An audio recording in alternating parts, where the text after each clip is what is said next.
hours of entertainment, let's ask ourselves some questions now, right? That's what this session is for. And I have a very interesting panel for you. Very different from the ones that you've been through earlier.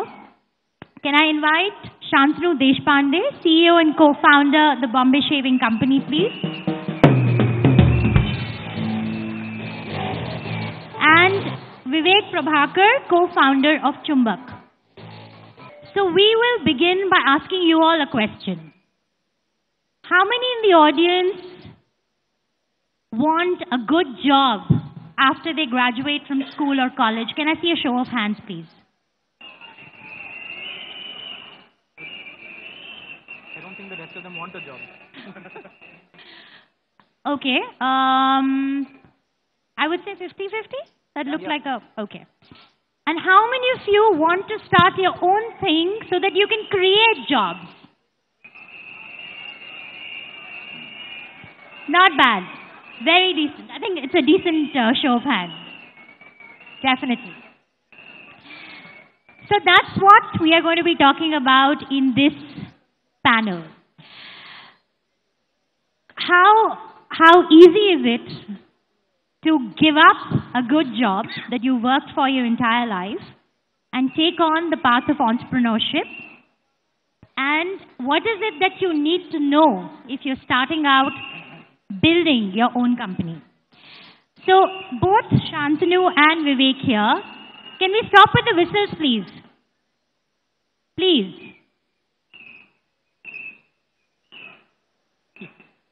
किसको चौकीदार बनना है? हाँ?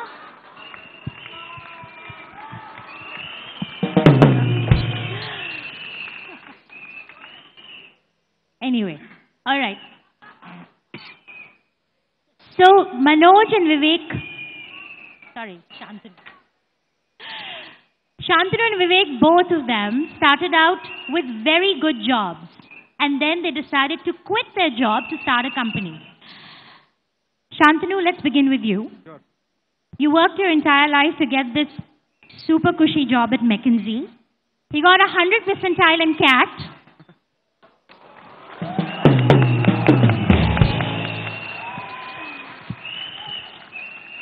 I think this is their way of showing that they think you're cool.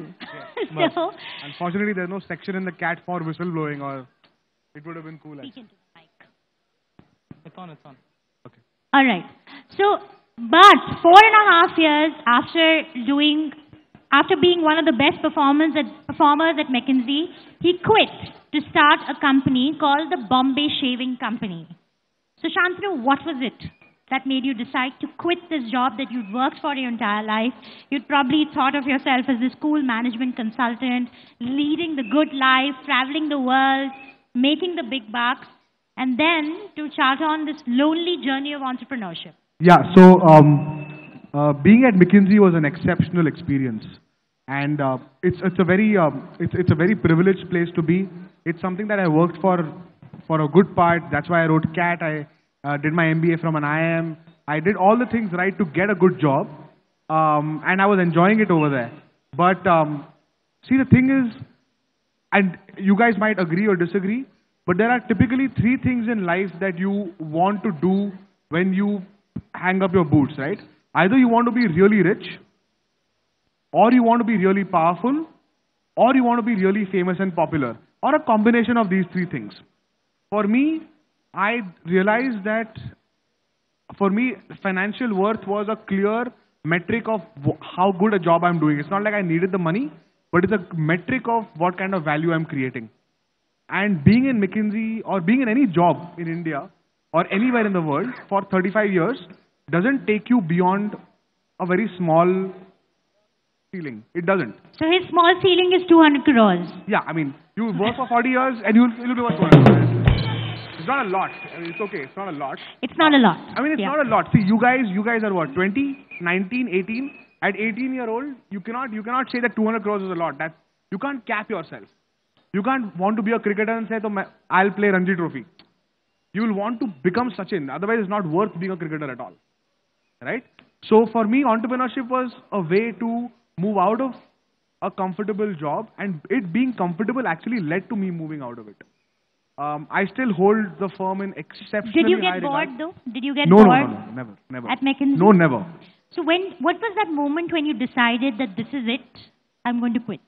Combination of things. I think the startup ecosystem in India was really building up beautifully. The kind of things Indian entrepreneurs were doing, people like Vivek, what they were doing was inspirational. I did feel that my relevance as an individual, as an entrepreneur, is far higher than my relevance as an individual as a consultant. Okay. And that was it, like all of those things came together, and I realized that I need to quit. Okay. Vivek actually sold his house to start the company that he founded. How many of you have seen or have bought Chumbak here? Yay! Vivek? So he started the company with 45 lakh rupees, which was he got that money because he sold his house, and he also had a job and decided to quit and start out. So Vivek, tell us about your journey. Yeah, so unlike Shantanu, I was bored. I was really bored at the job that I was doing. I don't think I was contributing anything. I wouldn't think I was learning anything. So, and Chumbak was something that we've always wanted to start. We first had the idea in 2004, and at that time we said, listen, why don't we try this and figure out what happens. But I think finally when we got around to doing it, we started Chumbak in 2010, and it's been 6 years since then. And I think the day we realized that this is what we want to be doing for the foreseeable rest of our lives, right? I think that is when we decided that, listen, we need to do this full time, and this is what's going to be our life, our career, our day, our night, our everything. So when you say you were bored in your job, I'm assuming that you were leading your regular, the work hours were regulated, you were getting a paycheck, you were leading a comfortable life. So what made you snap out of that comfort zone? There was no passion in anything that I was doing. There was nothing that was inspiring me. There were no people around me who was inspiring me in my own job. And I think somewhere, one tries to figure out what their passions are, what you want to do with your life. And I think somewhere what I've learned is that you don't find your passions find you. And I've always been interested in building brands, and, marketing was my career for almost 15 years. And so that's what I wanted to do. And I said, one day, if this is what I'm doing and I have to have some passion about it, I might as well do it for myself. Why do it for anybody else? Okay. Well, a lot of our audiences here are either in school or in college. Yep. So how important is education for building a successful business? I think it's extremely important because that's where your foundation comes. And it's, a lot of people confuse education with just learning what's written in your textbooks or the exams that you give. I think a lot of stuff that one learns outside of the parameters of just the textbooks and books, right? And I think it's got to do with relationships. How you interact with people, how you interact with your classmates, how do you interact with people who are senior to you, who are junior to you. And I think that's one of the things that education has taught me, that it's helped me, for example, when you're building teams, I know exactly the kind of people that I want to work with. I know that having zero ego, because we're constantly, one of the things I keep telling my teams is always hire people smarter than yourselves. And this is the thing that I've learned through education. So I think education is extremely important, but not with just the literal sense of your textbooks and exams. It's what's around it. The ecosystem around it is what's important. Shantanu? Yeah, I agree. I do agree with Vivek that what you do outside the classroom more often than not matters as much, or if not more, than what you do inside the classroom. Books and textbooks are a good foundation. But he got 100 in CAT. Huh? But that was outside the classroom. Just remember that. Yeah, so, I do think that, so people sometimes, there is this perception, be a dropout and become an entrepreneur, and you look at all these examples. Look at Bill Gates, he dropped out. Hey, Bill Gates dropped out of Harvard, okay? You're not getting into Harvard anytime soon. He worked hard to get into Harvard, okay? He did. Mark Zuckerberg dropped out of Harvard to build Facebook. He had a better opportunity than his education at Harvard. It's not like, you're going to some third-rate engineering college in Maharashtra somewhere and saying, hey, this is not working for me, let me drop out because it's glamorous.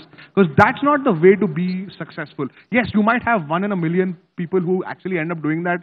And there are other things that have happened to that person for that journey to play out that way, okay? But downplaying education by glorifying dropping out is absolutely not.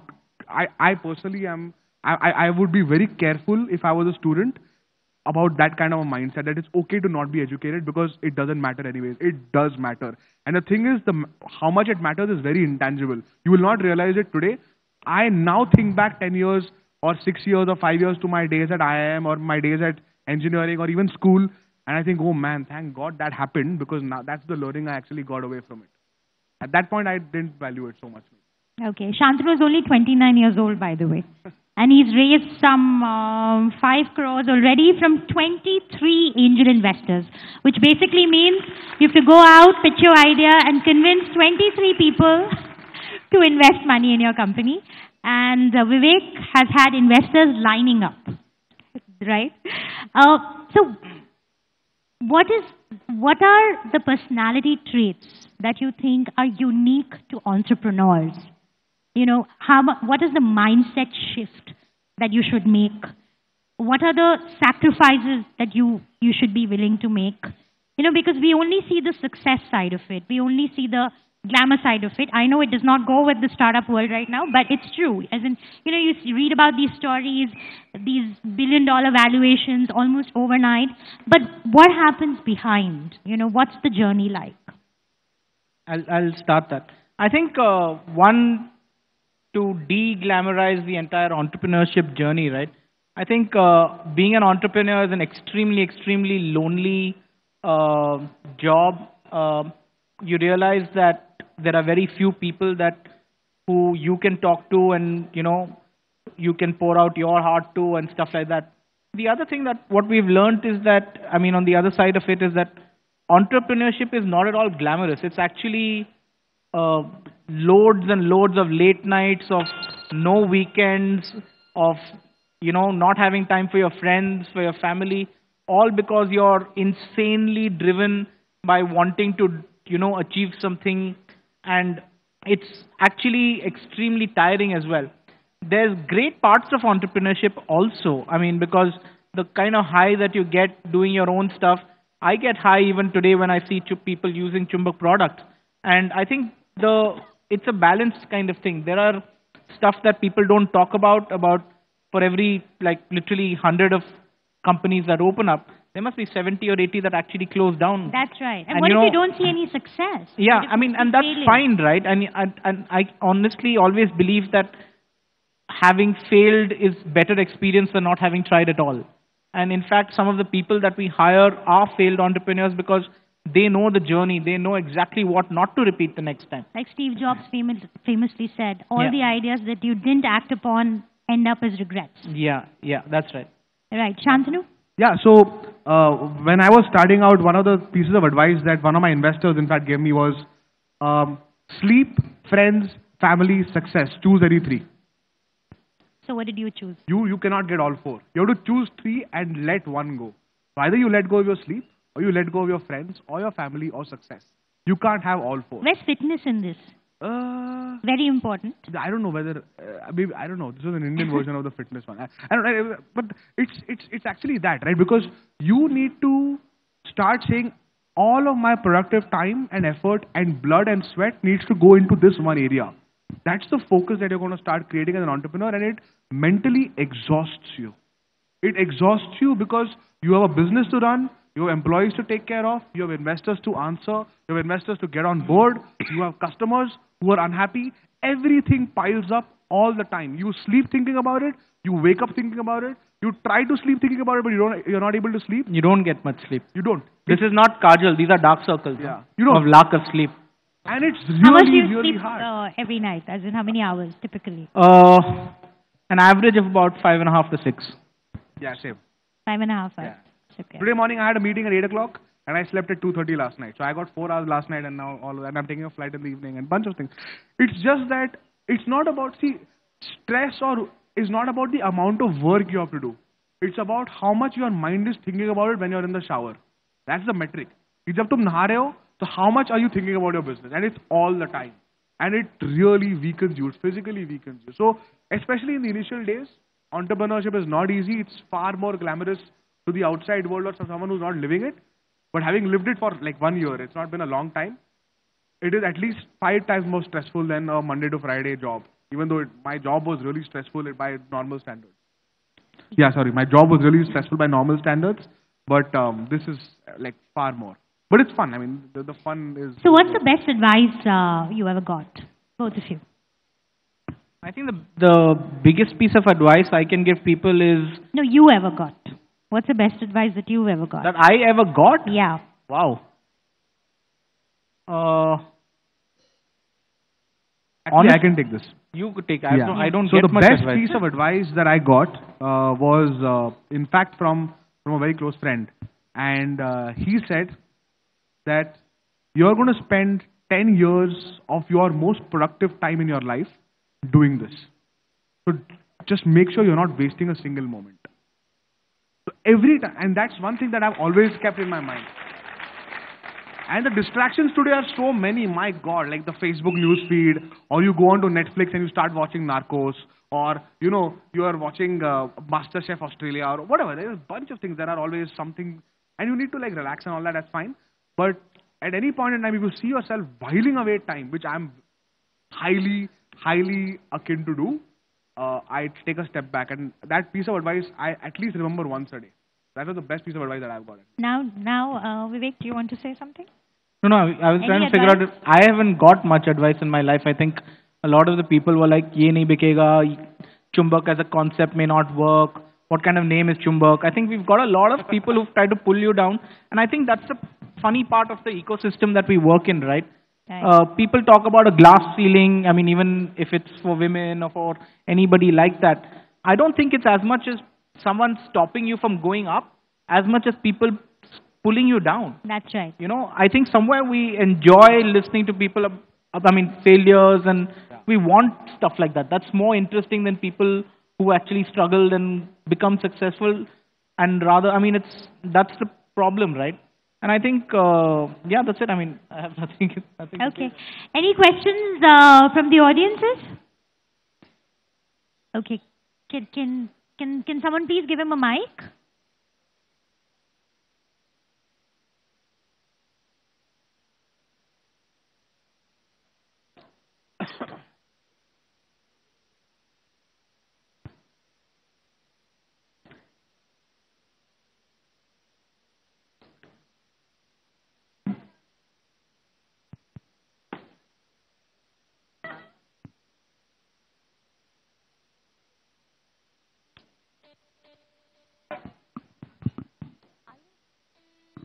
Hi, my name is Ritvik. I'm in my second year at SRCC. So my question was, I recently read a post by Varun Agarwal which said that don't be a wantrepreneur, but be an entrepreneur. That don't just don't just think that you want to become an entrepreneur just for the sake of it. And only when, say, an idea strikes you and you really want to do something about it is when you should actually take up something. So I just wanted to know your views on this and how much of it is actually true. Sure.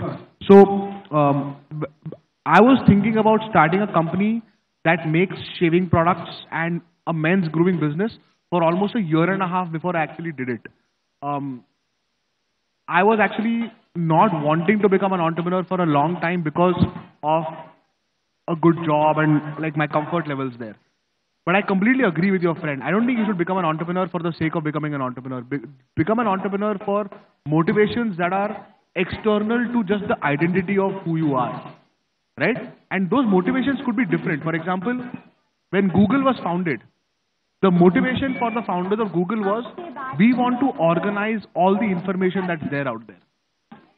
That's amazing. For the founder of Uber, his motivation is, I want to completely simplify transportation for the whole world. Right? And people, I don't think their motivation was, I want to be a great entrepreneur, or I want to raise money, or I want to be valued at $1 billion, or I want to, I'm not sure if those were the motivations they had. It was a very singular focus on solving what is an incredibly tough problem in their minds. So do it for that motivation, and everything else is incidental. So I agree with your friend. Whoever has said that is probably a very smart guy. Would you? Okay, we have another question. Hello. Hello, sir. We can hear you, yeah. Yeah, my name is Varun. I'm actually doing what you are telling me. Okay, I'm 23. I have not got a job. I'm working freelance as a yoga professional and acupressure therapist. And I'm going to, venturing into entrepreneurship. You're already an entrepreneur. You're already an entrepreneur. But I want to ask two things, which I am currently going through. And I want my team also to know this. That one, when you hit the roadblocks, that, okay, everything was going very, very fine till now, and something happens which actually puts you on the first step. And at that point of time, the morale of the whole team gets down, and people start pointing out, yaar, isme to kuch nahi karna, ye bas hawa khali pulao paka raha tha. Second thing is, many times, some particular person in your group starts creating that thing that, okay, this is not going to work. How you cope up with that thing? Because something which started off as a very fancy idea, very intrusive thing that, yes, I have to get into it, I have to get into it. Now it's like, yaar, fish, is it, means really the right thing? As you said, the 10 most productive years, I don't want to waste any. So, just a word of wisdom. So 2 questions. Yes. So I have just this thing. One is, if you surround yourself with people who motivate you, surround yourself with people who are as passionate about whatever that you do. You know, one thing that I've learned is hire fast, fire faster. Really. And it looks like, I mean, from what I'm hearing, and I may be wrong, but it looks like there are people who are pulling you down. Stop working with people who are pulling you down. Surround yourself with people who are as passionate about yoga as you are, and then figure out that. Because stumbling roadblocks will happen if you're a 1 crore company, a 10 crore company, or 100 crore company. It will constantly happen. That's what life is. And each one of those things, you know, while you're in that problem, you'll think that, oh shit, this is the worst thing that I've ever done or ever something that's happened to me. 6 months later, you'll be laughing about it and saying, oh shit, I've got a bigger problem now. That problem was so small. And you've got to just learn to work with that.